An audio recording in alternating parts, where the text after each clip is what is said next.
So welcome everybody. Thanks for attending that talk. Today I'll be talking about controlled credentials transition without privileges. Actually, in FreeBSD, with the help of 3 different components that I'm going to talk about. Since it's my first presentation at BSDCan, I thought I would say a few words about what I've been doing, about my involvement with FreeBSD. In fact, I've been using FreeBSD for a very long time, but I've only been publicly involved with the community since a few years. And I've been actually working full-time on it since a little less than 2 years now as a contractor for the FreeBSD Foundation, working on a variety of stuff I'm going to rapidly present. And I've already presented at Asia BSDCon and Euro BSDCon on scheduling priorities.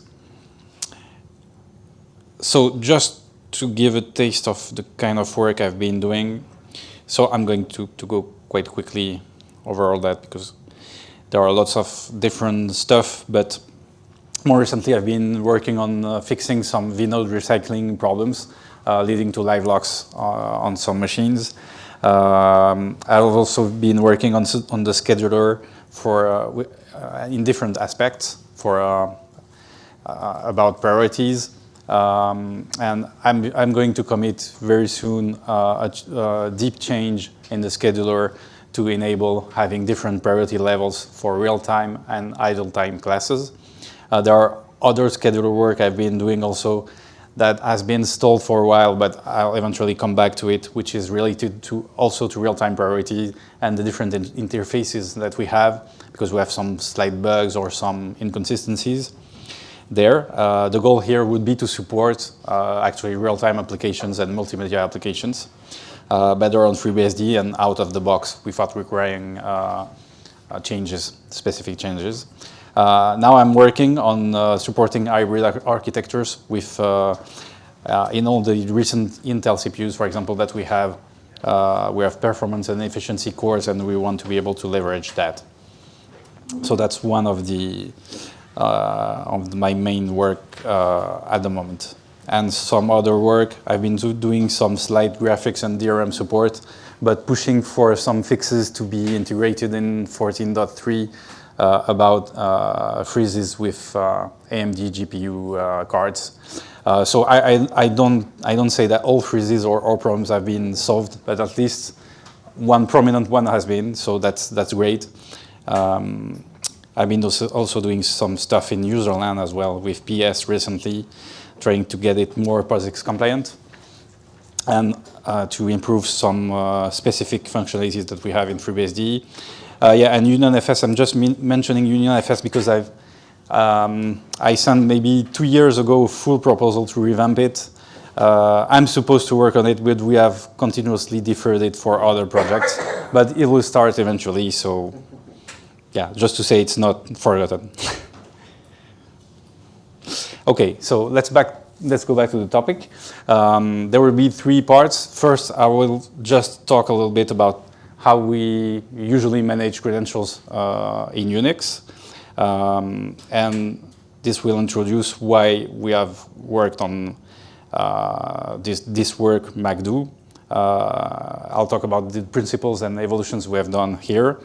And I'll try to touch, if we have enough time, on some specific points of the implementation that could be of use for people that want to develop other Mac modules or use some kernel facilities.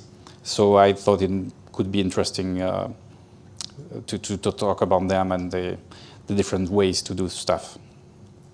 So, talking about traditional credentials management.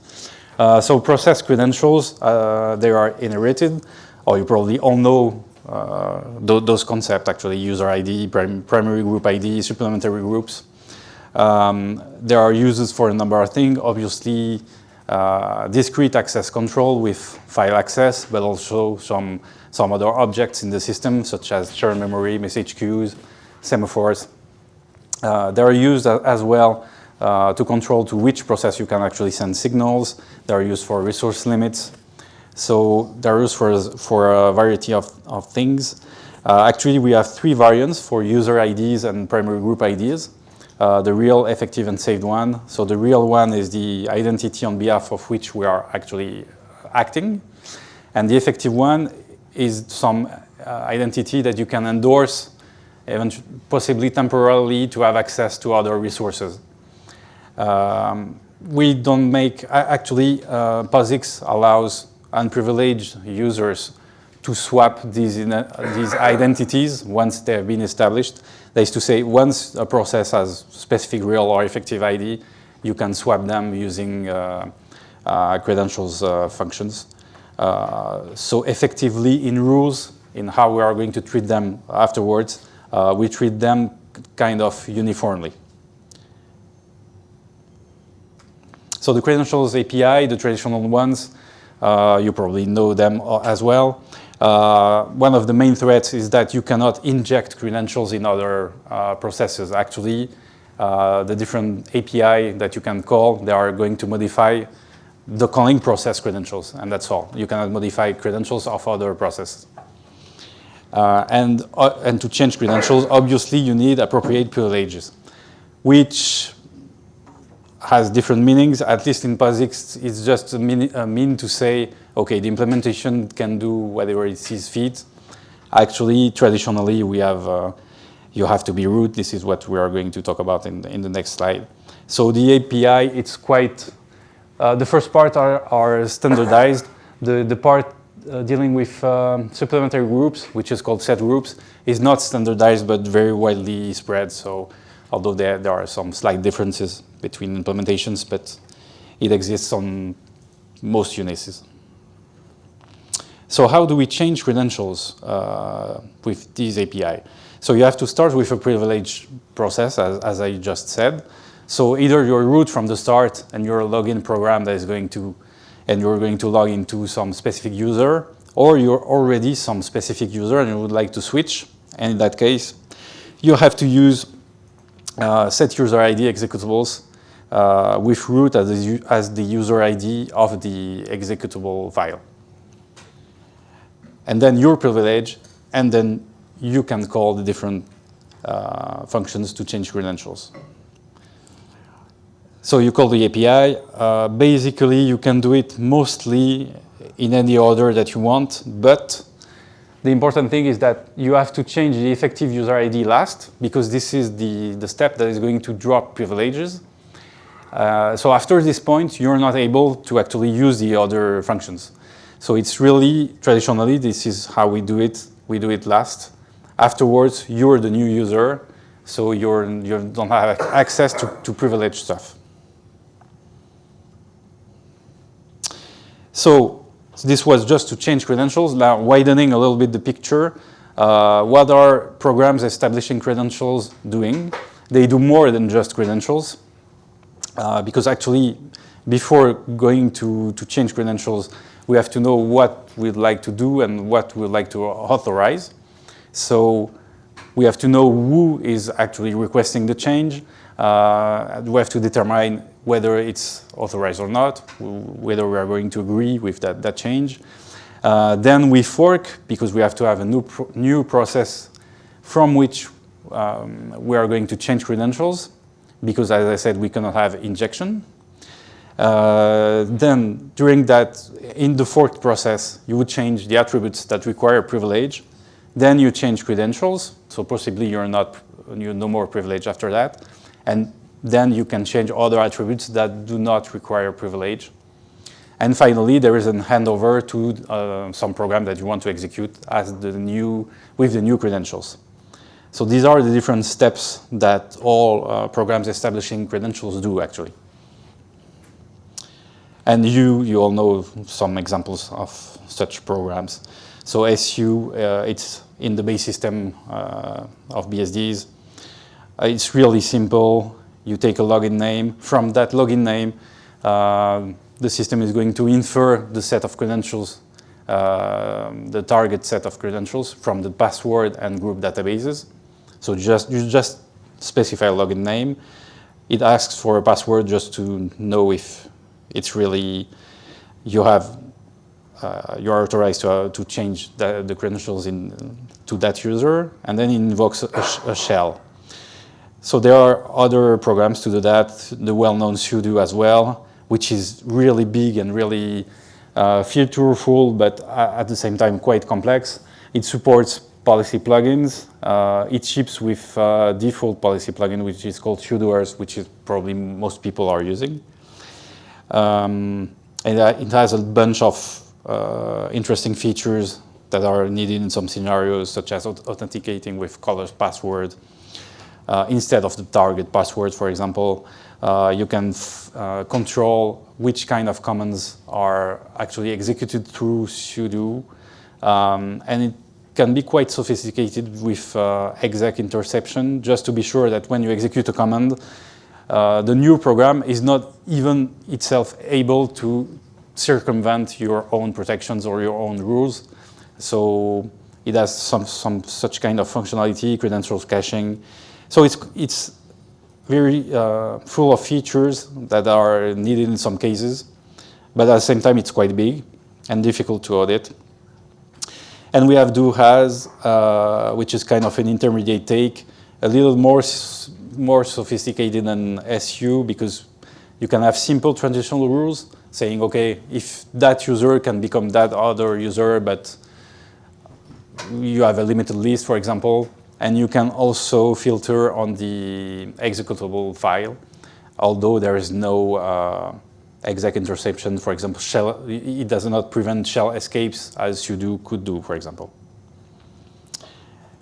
So, and the main point of all these approaches is that what about their security? Because they are all set user ID executables. So that means they are root. So basically, until the point where you draw privileges, you can do whatever you want. You can call. It's useful because you have to be able to call the credentials API, but at the same time, it means that you can call any other function. And so if any of these programs can be compromised, this can have also catastrophic consequences. So these programs obviously are under quite good scrutiny because they are sensitive, but even if they undergo surveillance like that, for example, sudo is very big, so it's very hard to actually be confident in the fact that there is no bug, that you cannot abuse, for example, policy loading or other mechanism there. So it's hard to audit. And also for security compliance in some companies, you'll have a hard time justifying using setuid executables, actually. They don't want to use such executables just to be safe. So we wanted to find another approach, and that's what this work, MacDo and MDo, is about. So the goals are, or where, because I'm going to talk, in fact, this approach was initiated by Baptiste Daroussin. So here are the goals here. We would like to have credentials transition, but no set user ID executables. We would like to be able to specify fine-grained transition, especially with respect to groups, and I'll explain why a little bit later. We would like to support role-based scenarios. These are scenarios where you have different users on your system. You have users representing the physical users, but also users representing roles, and you want to attribute some roles to specific physical users. So you want to allow them to become the user representing the role for to enact that role. So, and we would like to do that without the need to install a third-party package. So we like to ship that into the base system. So as I said, this was introduced by Baptiste. So MacDo is the component which is a kernel module, which is going to actually decide on whether the different credential changing system calls are allowed to succeed or not. It does that according to rules configured by the administrator. We are going to see examples of rules. And currently, it will allow transitions only from MDo processes. And MDo is the companion userland program, which is very simple. even at the moment at least, even more simple than SU. So it is just here to decide on different calls based on the arguments you passed and just make them.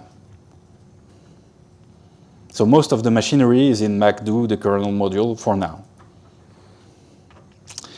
So just to give a taste of how you can configure it, this is a rule-based system. So you can specify several rules. Each rule has from part, much part, which basically decides, checks the initial credentials and decides, okay, whether this rule is going to apply or not. And a rule represents a possible transition. It's not compulsory to make that transition because possibly different rules, many rules can match an initial set of credentials. It just represents an admissible transition. And the target of the transition is given by the to or target part. Originally, before this work, the target would be a single user ID. So I gave an example of two rules just below. So that means that user ID 1001 can become user ID 1002. And here it means that if you're a member of a wheel group, you can become root, basically. But that's the meaning of the rules. So I've changed a little bit the syntax of the rules for reasons we are going to see now. But it's just to give you a taste, and we'll review examples of new rules, which are quite similar to that. So before the changes, how does mdo work? Basically, it was doing only these steps, more or less, and command line parsing, of course, that I didn't put there. The first things are getting information from the password database, because mdo also work as SU for now.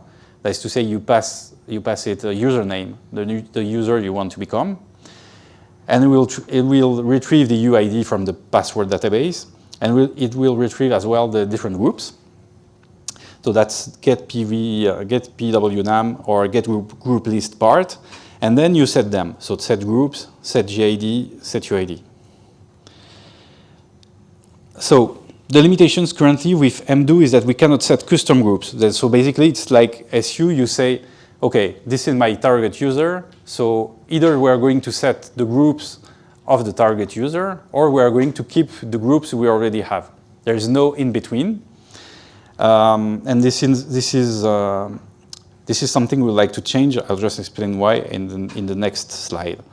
And the other problems here is that set groups and set GID, they require privilege. So as I said, obviously mdo is not a set user ID executable. So these calls still have to work. So basically MacDo has to authorize them. And before this work, it would actually authorize any of these calls. It would not check the different groups that you requested, which was not really a problem because mdo anyway could not really express that if you wanted some other groups. So the use cases for groups is that usually they are part of the user's identity. That means that when you log in as a user, you expect to be able to access the different files, for example, that are tagged with your supplementary groups. So it can be a bit strange if you, for example, you transition to some user but do not put the different secondary groups that it is used to. So that can cause some problems. So for example, in some scenarios, we want to be sure that the target groups are going to be a control list that correspond to what is in the group database or something specific that we want, and no other groups.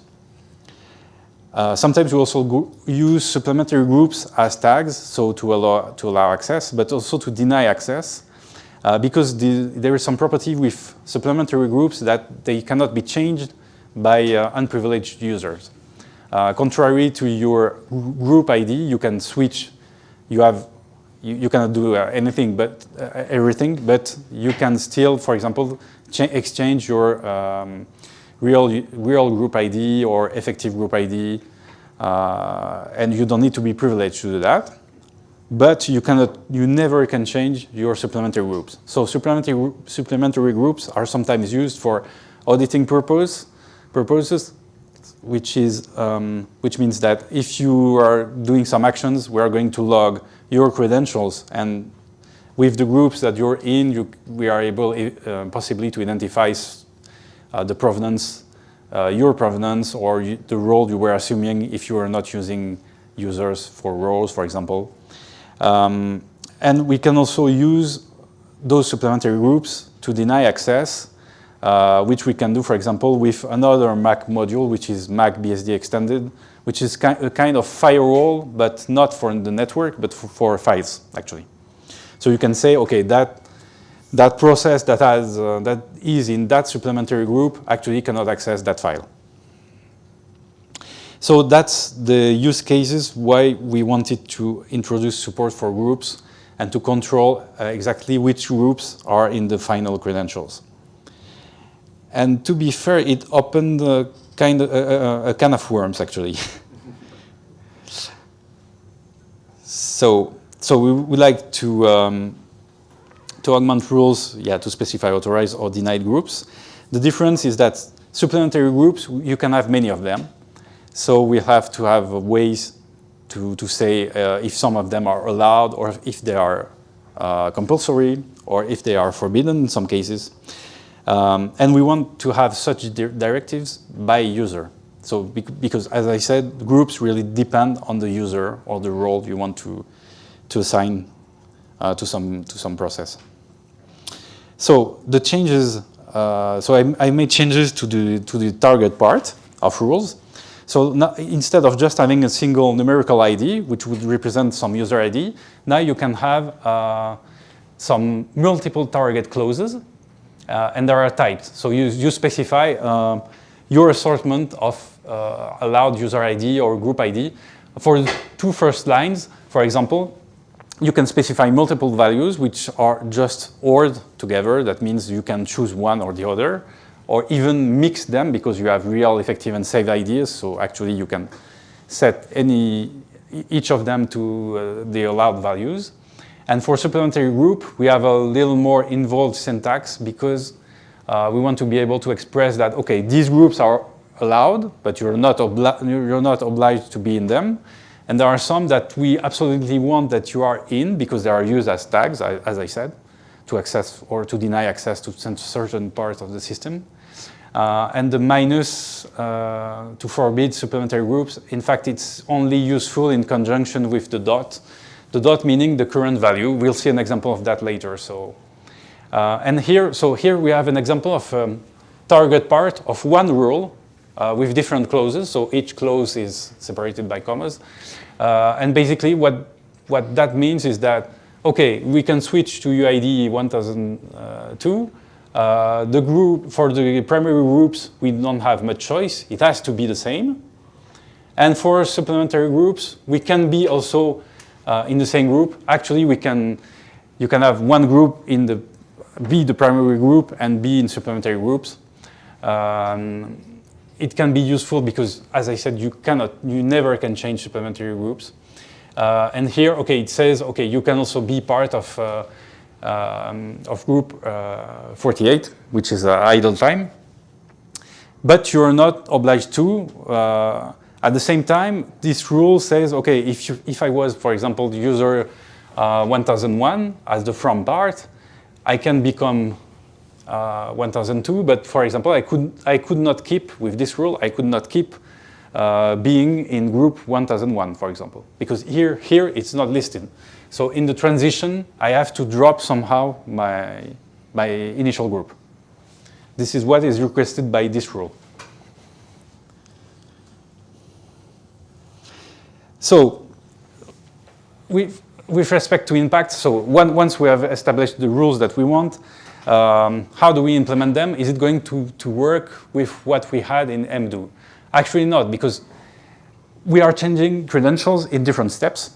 And for example, when we are issuing the setgid call, the problem is that MacDo is not really able to know which rule is going to match, because the from part is based on UID or GID, So for the rules that are based on UID, but actually MacDo is not able to match a rule because at this point, it doesn't know which final UID you want.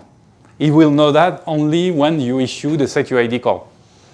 So the problem here is that we cannot really apply the rules with user ID as targets and groups and related groups because we don't have the necessary information at that point. And it's a bit different, but the same kind of problem for setUID because I can do setUID. Is this the end of the changes? Normally with setUID, you can be pretty sure it is because if you're not root anymore, you're not supposed to be able to call setUID again. But in a case where we authorize such calls for unprivileged users, there's nothing preventing me from calling setUID again later. So actually, we don't really know where the transition ends. And the problem is that with the rules, we want to be able to check the full final transitions to know if the transition is accepted or not. So this does not match the traditional credentials changing API of Unix. So the solutions we went after is to have a new system call that is able to change all the credentials at once. So it has different flags to specify which ID you want to change. There is a structure containing all the IDs. So it's pretty straightforward because it's all the credentials we have just seen. We've chosen that approach. I'll talk about an alternate possible approach. The benefits here of doing that, of having setcred, is now MacDo can actually see the full transition. It also has, besides MacDo, it also has the benefit that you are changing credentials in one go, so there's no way to observe transient states, which could be normally shouldn't be a problem, but could be a problem in some security settings. So it's also best for security.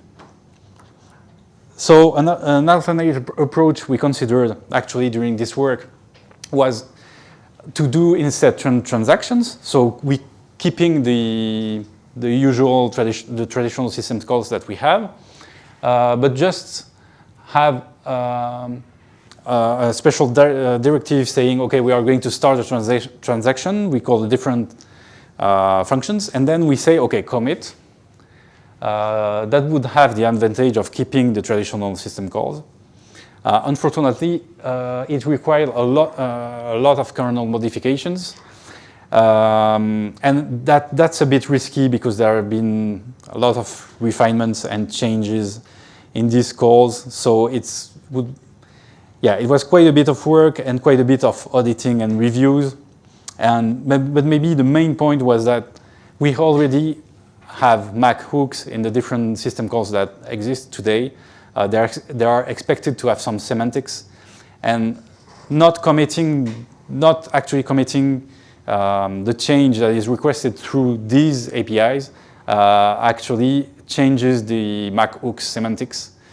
So we would not preserve backwards compatibility for MAC modules. So it has these disadvantages that were quite significant. So in the end, we choose that simpler approach of having one system call, as we also expect that the family of credentials we are going to be able to add to a process are not going to change or are going to change very infrequently. So the operation of mdo, after we have done that, basically we keep the part that is reading the password database and the group database, and we replace the different set calls with just a single call. So just to give you an example, a taste of the different rules that you can write. So I've tried to keep the syntax quite close to the previous one, but also make sure that we can still make some evolutions afterwards if we want, and if we have to. and also to try to choose sane defaults. But there are still edge cases that people must be aware of, especially concerning the default. For example, so the first line, it says, okay, I'm user 10,001, I can become user 10,002. What is not written and is by default is that in this case, you have to keep exactly the same groups. This is a default if you don't say anything related to groups. In the second line, we say something about groups. So we say GID 10,002. So that forces the primary groups, but that also forces the secondary group. So as soon as you put a GID directive with flags or no flags, so for primary or secondary supplementary groups, actually the default is deactivated. So basically that means, okay, you can have a primary group of 10,002, but you're not allowed to have any supplementary groups because you didn't specify which ones are allowed or not in this case. So you can't even keep the ones you have. So the line just after with the plus GID equal dot, in this case, you are allowed to keep your current secondary groups. The line just after with the exclamation mark, it says, okay, you have to keep exactly the groups that you have. You cannot remove some, and you cannot add other ones. The line just after is the same as the plus line just upwards, but it has the minus GID, and that says, okay, you can keep your current groups, but you cannot keep 10,001 if you were inside it. This one you have to remove it from the list for the transition to be accepted. And there are other examples. I've put some other examples here. So here, that line is basically, I think it's kind of obvious that, okay, you can choose any group that you want. Basically, this is for compatibility also with the older rules, because that was what the older rules would do, actually. We would not check any group. And here, these are rules that would match specific GIDs instead of UIDs. So here saying, okay, you can become root with the groups that you have already. And then here you can change group, but same caveat as we saw for the second line. That is to say, here you're allowed to change to that, but you're not allowed to keep any supplementary group. So you can adapt the rule if you want to actually allow that or not. So how does it work? So we've seen the syntax for rules. How does it work? It's just a simple syscontrol knob, actually. But alternatively, you can use jail parameters to configure it.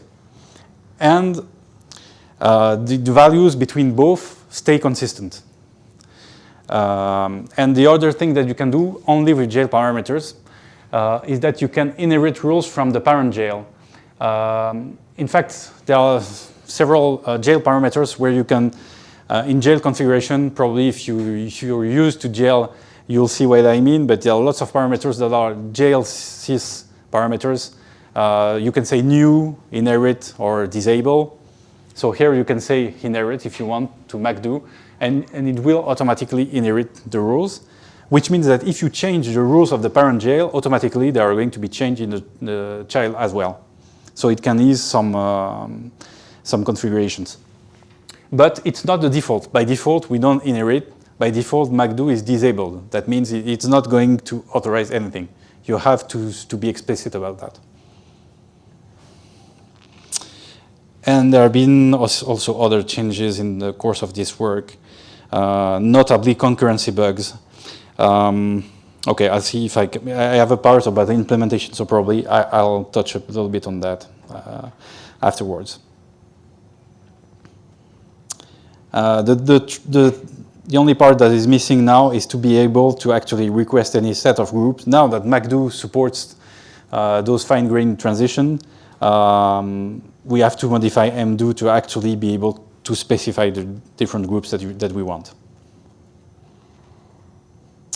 Okay, so I don't have much time left, but I'll try to touch a bit on the implementation. So MacDo is based on the Mac framework. It's Okay, I'm not going to describe the Mac framework here, obviously, but just that you know, it allows to have custom security policies implemented as modules.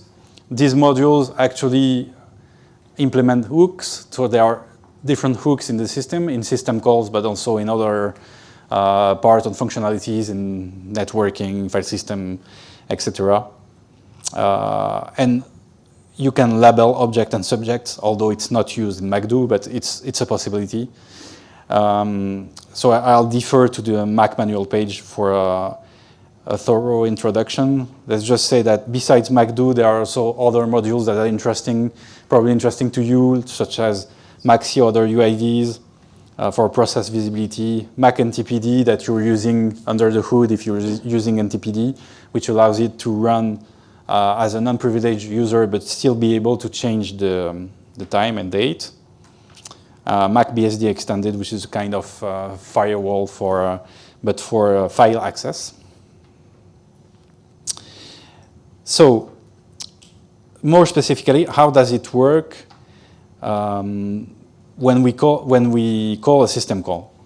So usually, as for Mac, when we call a system call, there is at the beginning of the implementation of the system call, there is a specific hook, which calls into the different policies that are activated. It's an early deny. So here, if a policy says, okay, I don't want this call to happen, we will bail out quite quickly. But then, if the system call makes some progress, at the point where it is ready to commit stuff, then we'll call usually privcheck or privcheckcred to check if we have the right to actually enact what we have prepared. So when we call that, actually the Mac framework and some common code will call a bunch of hooks, such as Mac privcheck, which is an early deny hook, and Mac privgrant, which is a hook that grants access. And when we are at that point, a single policy can decide that access is granted. If it has not been denied by earlier hooks, at that point, as soon as one policy is okay for the transition, we're going to proceed. So I gave the example of setuid. For example, at the beginning of setuid, we have a call to check setuid. So the different policies are able to deny the call straight away. We pass it the old credentials and the UID, the target UID that we want. And then later, when we have prepared, after having prepared the new credentials, we call privcheckcred to say, okay, do I have really the right to change the credentials? So we have specific requirements for setcred with MacDo, because contrary to what we have just seen, for example, for setuid, we need the expected final credentials. They are built from current ones, so we have to take the process lock in order to be sure that they are not going to be changed in the process. And the final, the authorization call is really privcheckcred. So privcheckcred must say, in MacDo, or at least the MacDo implementation must be able to say, okay, I'm going to authorize this transition. It needs the expected final credential, but as we have seen here, actually the privcheckcred calls does not take any new credential. It only takes the old ones. And this is the common API that we have, so it's not something we can change easily. So this led to a kind of dance where I had to define 3 different hooks for setcred, and in the middle there is the privcheckcred call, as usual. So these are the MacDo implementations, and what do they do? Oh, sorry. The first one just allocates thread local memory, or actually does not always allocate. It allocates the first time, and there is a cache mechanism. And this memory is used to store the current rules, because actually we want to prevent problems with the administrator changing the rules at the same time that someone is making a call to setcred. That would be a security issue, actually. So we take a snapshot of the current rules. Then in MacDo check setcred, we actually fill it also with the new credentials. So MacDo check setcred is called with the process lock, although the first hook wasn't. So that's why it's in the second hook with the lock that we are able to actually fill the new credentials, because we took the old ones, we modified them, so we have the new ones that we would like to put in place. And then we call the syscall call priv check, and which finally ends into MacDo priv grant, and this is where the actual check for the rules happen. And now we have all the elements. I mean, we have the rules and we have the new credentials. We have the old one because it has been passed by the API. So we have all the necessary information to actually decide whether we are going to grant the transition or not. And then we have MacDo setcred exit, which is basically doing some housekeeping, typically deallocating memory or recycling it. Okay, so to do that, I have to store transiently some data per thread, because obviously the calls are per thread. Some data where I can store, because I want to store the current rules, I want to store transiently the new credentials. So for that, I'm using a facility which is called object-specific data. So once again, for more detail, I'll defer to the OSD man page. Is just to say that it exists, and its purpose is to be able to add specific data onto existing structures that without modifying the ABI. Basically, it's the purpose of this facility. So if you want to, typically we do not change, usually we do not change the struct thread ABI in the course of a single major version. So that's why we use this for simple structures. We would just add a field to some structure, but here we have to do something a little bit more involved, although it's still simple. So this is for the implementation of the syscontrol. How does it work? Again, yeah, I'll defer to the sysctl man page. I'm sorry, I don't have enough time to actually describe how the principle of syscontrol. But the only important point here is that we have to have a syscontrol proc. That is to say, we have a special function, because when we read when we write this knob, actually we are not doing the same thing. Because if in case of inheritance, if we read, we have to climb all the different jails to find the first jail having the rules that are going to apply. When we write, obviously we are in a jail. We are not going to modify the rules of another jail. That would be a big security issue. And actually, the first versions of the code actually had this issue. So this has been fixed during the course of this work. And as for jail parameters, as I said, I said earlier that MacDo, actually you can say new inherit or disable as it is for some other jail parameters. These are macros to help manage such kind of parameters. Yeah, I think that's basically it, because I already said that the jail parameters and the syscontrol knobs are always kept in sync.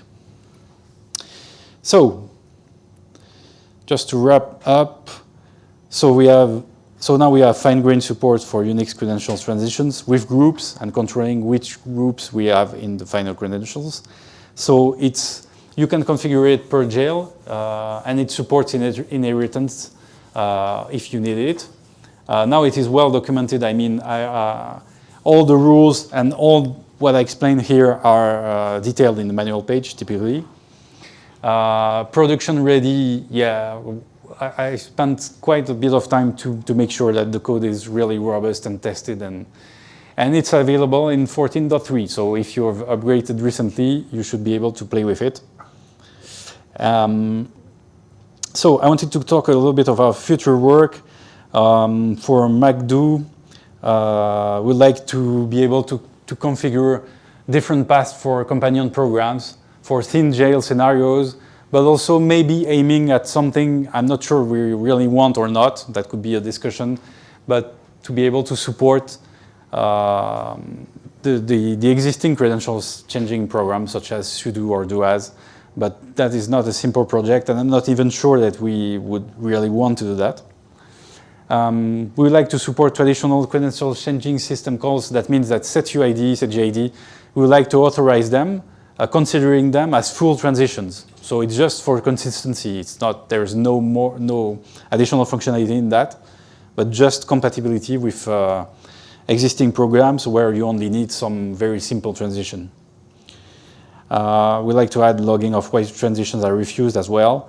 Possibly have a specific configuration file. There has been a contribution by another committer on that front, so we'll see how to integrate it. Actually, I've some student doing a GSOC that is going to work on most of these steps. So there are also points with question marks. We're wondering if it's a good idea or not, or in which time frame. So for mdo, the list is a bit more involved because it has received less work recently. So we'd like to have an explicit list of groups we transition to. We would like to help producing rules for a specific transition. So you could use mdo, instead of doing the transition, it will say to you, okay, typically this is the kind of rule you would need for that transition to be allowed. That would help administrators tremendously, I think. Are we going to grow more functionalities, such as prompting for password, or having maybe full login support with PAM and login classes? Login classes, it's more for resource control or resource limits. And PAM is for having different modes of authentication. So that could be actually interesting. I'm sure there will be questions on that, but and setcred, probably the ability, by consequence, the ability to set more process attributes that are not really credentials, but that need specific privileges as well. So probably on this front also, we could have some changes or some improvements. Okay, so I think I'm done. So if you have any questions or thoughts on what I presented, please. Sure. Do we have a mix or? No, you just have to repeat Oh, the question. okay, okay. Are remote directories, like users that authenticate via remote directory, is that supported, or does it have to be a local user account? I mean, if it's a remote user, but you are assigned a UID on the local machine. Yeah, it comes from the directory service. Yeah, so that means, yeah, you mean for rules. Yeah, typically, for now, in the syscontrol, we only want UID, because that part is actually checked by the kernel, and the kernel does not have the password or group database. For example, in NFS, we have some upcall mechanism where the NFS server is able to query databases in user LAN. So we could envision adding that, but that's huge work. I think the alternative would be, as proposed by Ivy recently, would be maybe to have a configuration file where you can put rules, but not with user ID, but with user names or group names.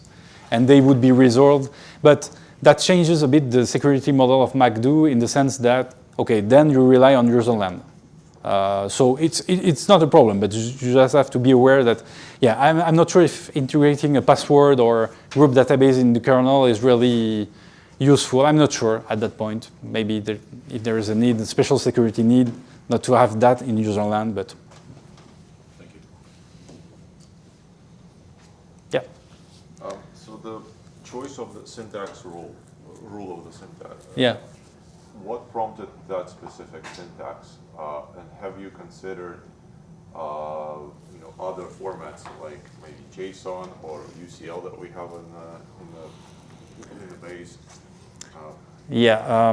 Is there a limitation that forces you to using that specific? No. In theory, there's absolutely no limitation. The trick is that, as I said, this work existed as a prototype before.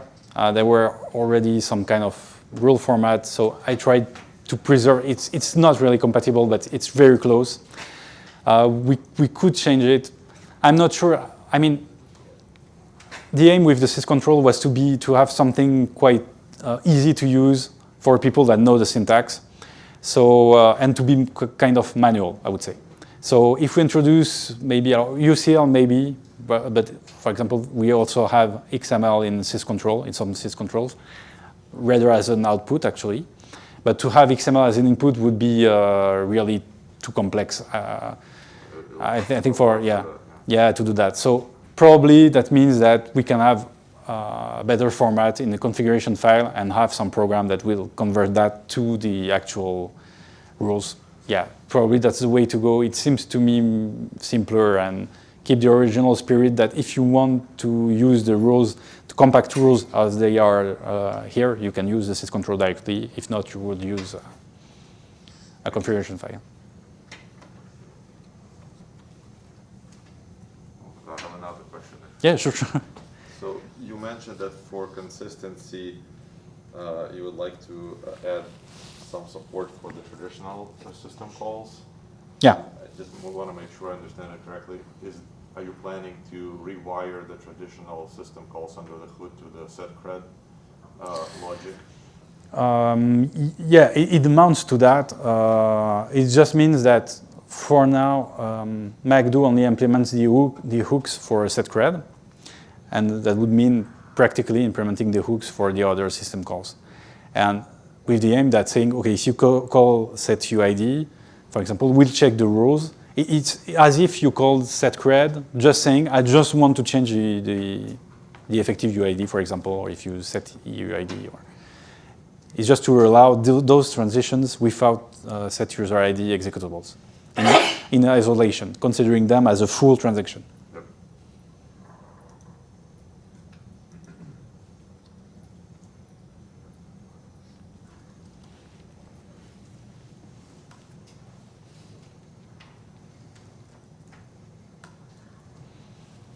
So maybe, no, okay. Just thinking about some things to add, but if you have more questions or ideas or.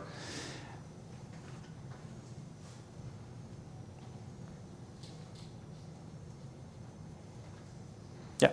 Are you aware of other similar approaches in other operating systems, like maybe Linux or Mac OS or other, or is this like a innovation on the FreeBSD side that we are going ahead of the pack, so to say? I think so. There are stuff that is more or less similar, but is not taken to that point, I would say. Here, for example, the parts on groups, I think, at least to my knowledge, is completely novel. There are in other OSs, for example, in OpenBSD, you would have something like pledge, but that means that you start as a privileged program and then you say, okay, I give up a lot of privileges. In pledge, I'm not even sure if you can actually keep support transitions. It just yeah. moves your. Yeah, but typically, yes. Can you call setuid after having called pledge or not? I'm not sure about that. And yeah, I'm pretty sure that even if you're allowed, then there is no control. I mean, you can put any idea that you want. There's no control on that.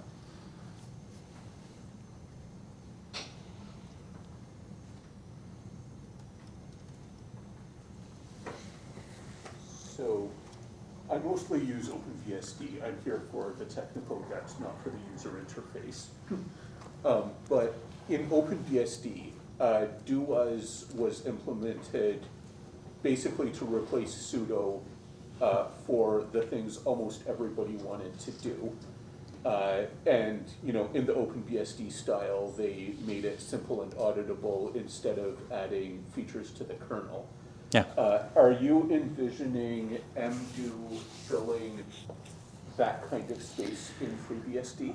Oh, yeah, exactly. Actually, I had really the question or the idea of do we have, because mdo is really simple today, so are we going to get rid of it, for example, and adopt doas instead? This is a question. I must say I'm hesitating on the answer, actually. It would be nice to share code, but at the same time, I've looked up doas code, at least the portable version.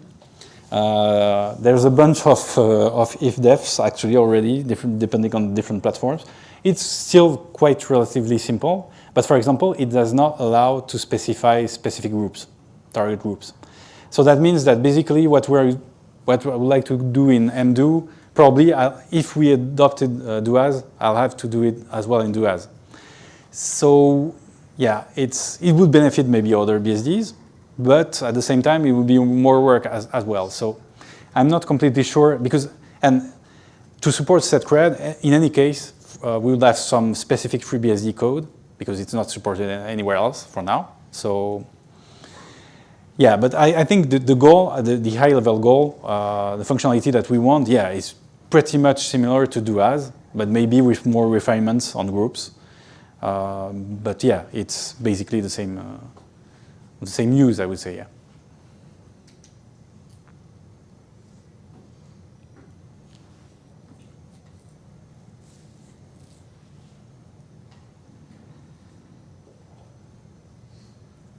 Okay, so I guess if nobody has more questions. I guess I sort of did have one that dovetailed a little bit off he was asking about other OSs. I was wondering if maybe Solaris, if you looked at maybe, I don't know too much about their permissions and the ways you can change user permissions and groups, but I think Solaris does do it slightly bit differently, coming out of their history with Sun. But yeah, it's just something that I'm throwing that out there. Maybe I just didn't get which specific component or system you were talking about. Like maybe something coming out of Open Solaris, like okay. Lumos or Triplux or something. Like some of the ones that are more recent updates from Solaris, or at least. Oh, more recent updates. Okay, yeah, I'm not aware of updates in that domain, but yeah, I'll have to check just to be sure. They do have a little bit more fine-grained, like access control and stuff than say Linux does. In my understanding. Okay. I'm just throwing that out there. Okay, I'll check. Yeah, because we don't want to reinvent the wheel if we don't have to, obviously. So.